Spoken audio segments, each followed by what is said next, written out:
السلام علیکم دوستوں، آج کی سٹوری انسان اور چڑیل کا پارٹ نمبر 2۔ چلیں سٹوری سٹارٹ کرتے ہیں۔ ہم دونوں اس بزرگ کے پاس چلے گئے۔ بزرگ کا نام پیر بابا شاہ منور تھا۔ وہ بہت نیک بزرگ تھے۔ ان کے آستانے میں ہر وقت ہجوم ہوتا تھا، ہر وقت کوئی نہ کوئی آپ کی خدمت میں موجود ہوتا۔ خیر ہم نے پہلے کال کی تھی، اس لیے وہ ہمارے منتظر تھے۔ میں نے انسپکٹر صاحب نے ساری بات حقیقت پیر صاحب کو بتا دی۔ پیر بابا نے آنکھیں بند کر لی اور وہ عمل منہ میں پڑ رہے تھے۔ اچھا تو آپ لوگ کیا چاہتے ہیں؟ اس لڑکی کی حقیقت یا اس کو خاتمہ کرنا چاہتے ہیں یا پھر کوئی سخت سزا دینا چاہتے ہیں؟ پیر بابا آپ ہمیں پہلے تو یہ بتائیں کہ وہ کون ہے اور ایسا کیوں کر رہی ہے؟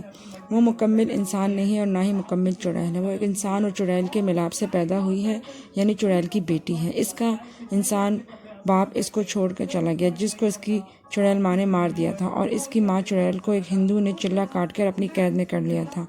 تو اس کی پرورش انسانوں میں ہوئی تھی۔ اس کے چچا نے اس کو پالا تھا۔ چچا اس کی حقیقت سے نا علم تھا، اس کو ابھی تک اس کے بارے میں نہیں پتا۔ جب وہ اس لڑکی کے بار بار شادی کروا رہے ہیں تو ان کو شک نہیں ہو رہا؟ آپ لوگوں نے دیکھ لیا ہوگا کہ وہ چڑیل کی بیٹی بہت معصوم اور بھولی بھالی صورت لے کر پیدا ہوئی ہے۔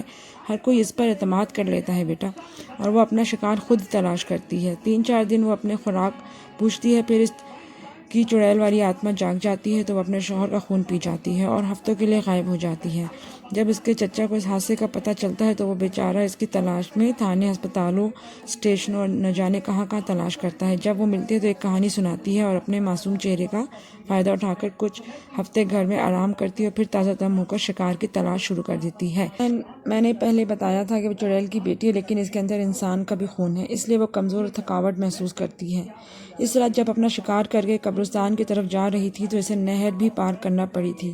اس کو معلوم ہو گیا تھا کہ کوئی اس کا پیچھا کر رہا ہے، اس لیے جلدی میں وہ اس درخت سے ٹکرا گئی اور بے ہوش ہو گئی، کیونکہ اب اس پر تھکاوٹ طاری ہو گئی تھی۔ اب ہمیں کیا کرنا چاہیے؟ آپ اس کے ساتھ کیا کرنا چاہتے ہیں؟ اس کو زندہ رکھ کے سزا دینا چاہتے ہیں کہ یا ختم کرنا چاہتے ہیں؟ کیا پیر بابا اس پر گولی اثر کر سکتی ہے؟ ہاں کرے گی، لیکن یہ ضروری نہیں کہ اس کی موت اس گولی سے واقع ہو جائے۔ اس کو مارنے کے لیے اسی قبرستان میں 3 دن کا چلہ کاٹنا ہوگا، جس کے بعد اس چڑیل کی بیٹی میں چڑیل والی طاقت آ جائے گی۔ اس کے بعد آپ جو سزا دینا چاہو وہ اس کو سزا سے تکلیف اٹھائے گی، اور آئندہ ہو سکتا ہے کہ وہ غلط کام نہ کرے، ہمیشہ کے لیے چھوڑ دے۔ اب چلیں، چلے کے لیے کوئی آدمی تلاش کرو۔ میں تو پہلے ہی 1 سال والا چلہ کاٹ رہا ہوں بیٹا، جو آدھی رات کا ہے تو پہلی رات کسی پرانی قبر پر بیٹھ کر کرنا ہوگا۔ میں تیار ہوں۔ اس نے میرے دوست کو مارا ہے اور نہ جانے کتنے لوگوں کو شکار بنانا ہے۔ ٹھیک ہے سفیر بیٹا، یہ لو ستو کے دانے، کسی پرانی قبر پر بیٹھ کے ان دانوں پر چلہ کرنا ہے اور حصار سے باہر نہیں آنا۔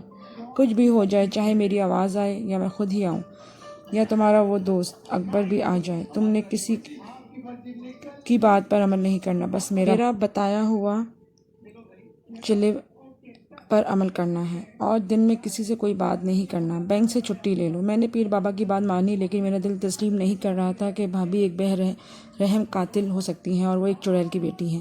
رات کا وقت تھا، فون کی گھنٹی سن کے میری انسپکٹر کا فون آیا۔ خان نے بولا صبح تیار رہنا، تمہارا جو بھی پروگرام ہے مجھے بتا دو۔ سفیر نے بولا ہاں بھائی، میں صبح ساری تیاری کر لوں گا اور قبرستان کے لیے تیار ہوں گا۔ خان اب یہ چلہ کرنا بہت ضروری ہو گیا ہے، جیسا کہ پیر صاحب نے بتایا ہے، اب ہمیں یہ چلہ کرنا ہی ہوگا۔ ہاں سفیر، تم ٹھیک کہہ رہے ہو۔ صبح ہوتے ہی بینک گیا اور بینک سے 5 چھٹیاں لی اور انسپکٹر خان کے پاس گیا۔ میں پولیس اسٹیشن چل گیا اور وہ میرا انتظار کر رہا تھا۔ ہاں تو چھٹی لے لی؟ ہاں جی ٹھیک ہے، چائے پیو تو پھر ہم ثنا کے چچا کے گھر چلتے ہیں۔ ٹھیک ہے میں تیار ہوں، اور مجھے اس کے گھر اچھی طرح سے یاد ہے۔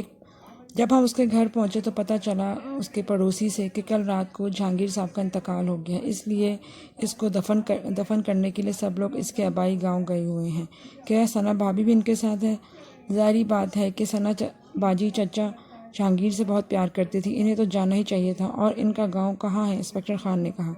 انہوں نے ڈیسائیڈ کیا تھا کہ پہلے ان کے چچا سے یہ لوگ مل لیں، اس کے بعد سفیر اپنا چلہ اسٹارٹ کرے۔ جب یہ لوگوں کو یہ معلوم ہوا تو انہوں نے خان بابا سے مشورہ لیا۔ خان بابا نے ان کو بولا کہ تم آج رات ہی چلہ اسٹارٹ کر دو۔ ٹھیک ہے پیر بابا، جس طرح سے آپ کا حکم۔ پھر میں قبرستان چلا گیا اور رات کے لیے جگہ تلاش کرنے لگا۔ جلد ہی مجھے ایک پرانے درخت کے پاس سے ایک پرانی قبر مل گئی۔ میں اس پر نشان لگا کر آ گیا اور کھانا کھا کر سو گیا۔ میری شام کو 5 بجے کھلی اور ابھی اندھیرے ہونے میں کچھ دیر باقی تھی۔ میں اپنی جگہ پر پہنچ گیا تھا۔ وہاں پر میں نے حصار کھینچا تو میں اس قبر پر بیٹھ گیا اور چلنا شروع کر دیا۔ پہلی رات سکون سے گزری۔ انسپکٹر خان ثنا کے گاؤں گیا ہوا تھا۔ میں گھر آ کر سو گیا تھا۔ دن کو بہت سی کالیں آئیں لیکن میں نے یس نہیں کی۔ شام 5 بجے کے قریب میں اٹھا اور کھانا وغیرہ کھایا اور قبرستان کی طرف چل دیا۔ اپنی جگہ پر پہنچ کر میں بیٹھ گیا۔ آج موسم بھی خراب معلوم ہو رہا تھا۔ چاند کا کوئی نام و نشان نہ تھا۔ ہوا تیز سے تیز ہوتی جا رہی تھی اور مجھے چلا کرنے میں مشکل ہو رہی تھی۔ میں حیران تھا کہ جب میں گھر سے نکلا تو موسم صاف تھا لیکن جب قبرستان میں قدم رکھا تو موسم خراب ہو گیا۔ خیر، میں علم کرنے لگا کہ آسمان پر بجلی چمکی اور بادل شور کرنے لگا۔ ہوا تیز تیز چلنے لگی۔ بہت زیادہ شور ہو رہا تھا۔ مجھے عمل کرنے میں مشکل تو ہو رہی تھی۔ کچھ دیر میں بارش شروع ہو گئی لیکن یہ کیا، بارش حصار کے باہر ہو رہی تھی اور جس جگہ میں تھا وہاں کوئی اثر نہیں ہو رہا تھا۔ بادل خوب برسا، ہر طرف پانی پانی ہو گیا لیکن حیران کن بات یہ تھی کہ پانی کا ایک قطرہ بھی میرے قریب نہیں آ رہا تھا۔ موسم اب صاف تھا، چاند نظر آ رہا تھا اور چاندنی ہر چیز کو منور کر رہی تھی۔ بادل کا شور تھم چکا تھا اور اب مکمل خاموشی تھی۔ میں نے اپنا عمل جاری رکھا۔ صبح ہونے سے کچھ دیر پہلے مجھے انسپکٹر خان اپنے پاس ہوا آتا نظر آیا۔ سفیر، یہ عمل اور چلہ چھوڑ دو، ہم نے ثنا کو مار دیا، اب وہ مر چکی ہے۔ لیکن اس وقت میں ہوش میں تھا۔ مجھے پیر بابا والی بات یاد تھی۔ میں بھلا چلہ کیسے چھوڑ سکتا تھا؟ میں چلے میں مگن رہا۔ خان نے کہا، اٹھ جاؤ میرے دوست، کیوں دیر کر رہے ہو؟ اپنا ٹائم ضائع کر رہے ہو، آؤ میرے ساتھ میرا ہاتھ پکڑو۔ خان نے میری طرف ہاتھ بڑھایا تو اس کے منہ سے چیخ نکل گئی۔ وہ غائب ہو گیا۔ میں نے خدا کا شکر ادا کیا کہ میں نے کوئی غلط قدم نہیں اٹھایا۔ صبح ہوئی تو میں گھر لوٹ آیا اور کھانا کھا کر سو گیا۔ شام کو اپنے ٹائم پر اٹھا اور اپنا سخت امتحان ہونے والا تھا اور میں اس کے لیے تیار تھا۔ میں نے آج مغرب کی نماز قبرستان کے پاس ادا کی تھی کیونکہ پہلے میں گھر میں ادا کر کے جاتا تھا۔ چلا میں نے اپنے ٹائم پر شروع کیا۔ وہ تقریباً آدھی رات کا وقت تھا جب مجھے دور سے کسی کے قدموں کی آہٹ سنائی دی۔ کوئی سفید سی چیز میری طرف آ رہی تھی۔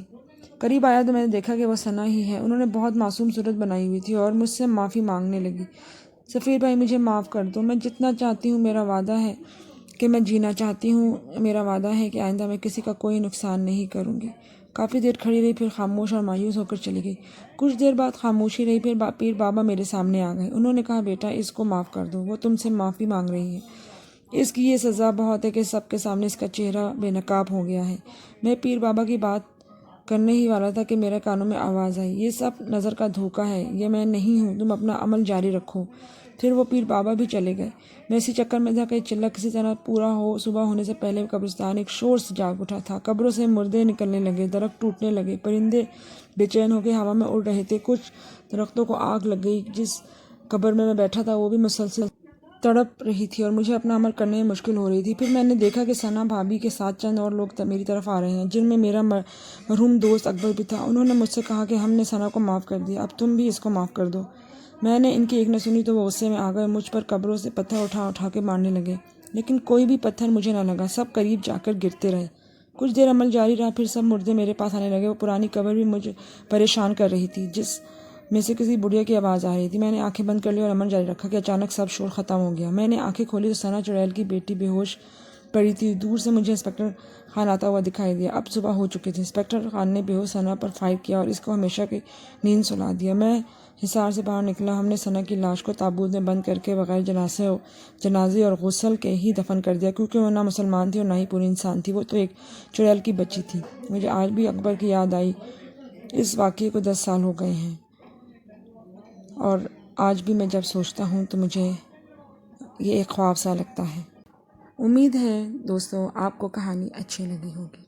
اگلی ایک اور اچھی، انٹرسٹنگ، ایڈونچرس ہارر اسٹوری کے ساتھ حاضر ہوں گی۔ اجازت دیجیے، اللہ حافظ۔